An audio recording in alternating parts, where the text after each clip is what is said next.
Day 16 of 21 days பொது Tamil consistency சேலஞ்சில் இன்னைக்கு நம்ம படிக்க போகிற 5 டாஸ்க்கை பற்றி பார்ப்போம். ஸோ டாஸ்க் 1ல் பார்த்தீங்கன்னா புணர்ச்சி விதியிலேருந்து 2 கான்செப்ட் பார்க்கணும். ஸோ ஃபர்ஸ்ட் கான்செப்ட் என்னன்னா நானா ஈரு, அதுக்கப்புறம் ரெண்டாவது கான்செப்ட் பார்த்தீங்கன்னா லா ஈரு. ஸோ இந்த 2 கான்செப்ட்மே ஈஸியாக தான் இருக்கும். ஸோ யூடியூப் பார்த்து நீங்கள் படிச்சிக்கலாம், இல்லை நான் கொடுக்குற பிடிஎஃப்ல இருக்கக்கூடிய கான்செப்டை நீங்கள் படிச்சிங்கனாலே உங்களுக்கு ஈஸியாக புரிஞ்சிடும். ஓகேங்களா? ஒரு சில ரூல்ஸ் மட்டும் தான் இதில் ஃபாலோ பண்ணுற மாதிரி இருக்கும், ரொம்ப ஈஸியாக தான் இருக்கும்.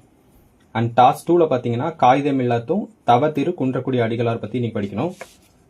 அண்ட் டாஸ்க் 3ல் திருக்குறளில் இருந்து அதிகாரம் பெயர் பார்த்தீங்கன்னா ஈகையில் கடைசி 5 திருக்குறள் வந்து படிக்கணும். ஸோ நேற்றே ஃபர்ஸ்ட் 5 படிச்சிருந்தோம். ஸோ அந்த ஃபர்ஸ்ட் 5 திருக்குறளையும் இன்னைக்கு படிக்க போகிற 5 திருக்குறளையும் இன்னைக்கு வந்து கம்ப்ளீட்டாக ரிவிஷன் பண்ணிருங்க. இந்த ஈகை அதிகாரம் வந்து கம்ப்ளீட் ஆயிடும்.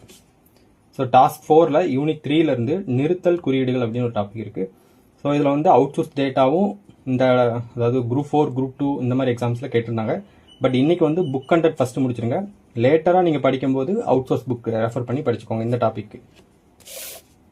அண்ட் டாஸ்க் 5ல பார்த்தீங்கன்னா சந்திப்பிலையில் வல்லினம் மிகா இடங்கள்ல இருந்து ஒரு கான்செப்ட் பார்த்துருக்கேன். ஸோ இந்த ஒரு கான்செப்ட்லேயே 3 இது ஸ்ப்ளிட் ஆயிருக்கும். ஸோ 3ஆம் 5ஆம் 6ஆம் வேற்றுமை தொடர்களில் வல்லினம் மிகாது அப்படின்னா ஃபர்ஸ்ட் உங்களுக்கு 3ஆம் வேற்றுமை தொடர்னா என்ன தெரியணும், 5ஆம் வேற்றுமை தொடர்னா என்ன தெரியணும், 6ஆம் வேற்றுமை தொடர்னா என்ன தெரியணும். ஸோ அது தெரிஞ்சாதான் ஏன் வந்து அது வல்லினம் கூட சேரும்போது வல்லினம் மிகாது அப்படிங்கிற டேட்டா வந்து உங்களுக்கு புரியும். ஓகேங்களா? And good luck to challenge. Thank you.